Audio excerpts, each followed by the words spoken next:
नमस्कार, आप देख रहे हैं आईमा मीडिया। बेशर्मी से पाकिस्तान खुद ही दुनिया के सामने अपने बार बार कबूल रहा है कि उसका इतिहास आतंक के काले कारनामों से भरा रहा है।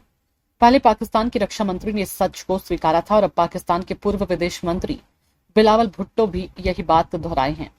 भुट्टो ने कहा कि यह कोई छुपा हुआ राज नहीं है कि पाकिस्तान का अतीत रहा है। उन्होंने इसे गलती माना और कहा कि इससे पाकिस्तान को नुकसान हुआ है। बीते दिनों ही पाकिस्तान के रक्षा मंत्री ख्वाजा आसिफ के भी खुले तौर पर कबूला था कि पाकिस्तान ने दशकों तक वो दहशतगर्दों को बना दी। उन्होंने कहा था कि पाकिस्तान का दहशतगर्दी को सपोर्ट करने और टेरर फंडिंग करने का इतिहास रहा है।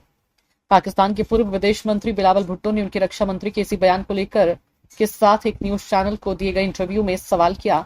इस पर भुट्टो ने कहा कि जहां तक रक्षा मंत्री के बयान का सवाल है, मुझे नहीं लगता कि ये कोई रहस्य है, बल्कि यह तो पाकिस्तान का अतीत रहा है।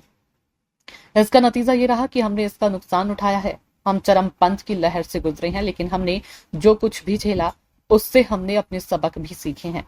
उन्होंने कहा कि हमने इस समस्या को हल करने के लिए आंतरिक सुधार भी किए हैं।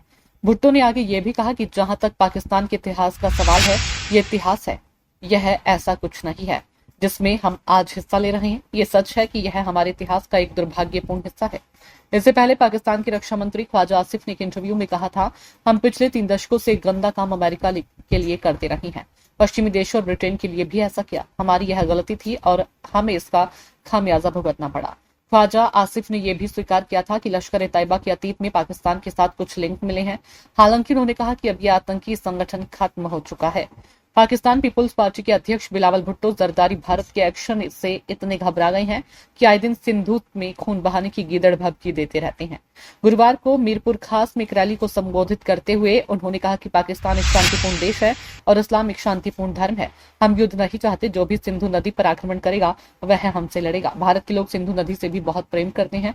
मोदी को सिंधु नदी का गला घोंटने की इजाजत नहीं दी जाएगी। हम चरम सीमा तक जाने के लिए तैयार हैं। सिंधु नदी से पानी बहेगा या खून बहेगा। इन बयानों ने एक बार फिर पाकिस्तान की कथनी और करनी में फर्क को उजागर कर दिया है। जहां एक और वहां के नेता आतंकवाद से जुड़ा अतीत स्वीकार कर रहे हैं, तो वहीं दूसरी ओर वे युद्ध की धमकियां भी दे रहे हैं। ऐसे में सवाल उठना लाजमी है कि क्या पाकिस्तान वास्तव में आतंकवाद से नाता तोड़ चुका है या यह सब सिर्फ एक कूटनीतिक दिखावा है। आईमा मीडिया को अगर आप यूट्यूब पर देख रहे हैं तो सब्सक्राइब करें। फेसबुक या अन्य सोशल मीडिया प्लेटफॉर्म पर देख रहे हैं तो फॉलो करें। हमें कमेंट बॉक्स में अपने सुझाव अवश्य दीजिए।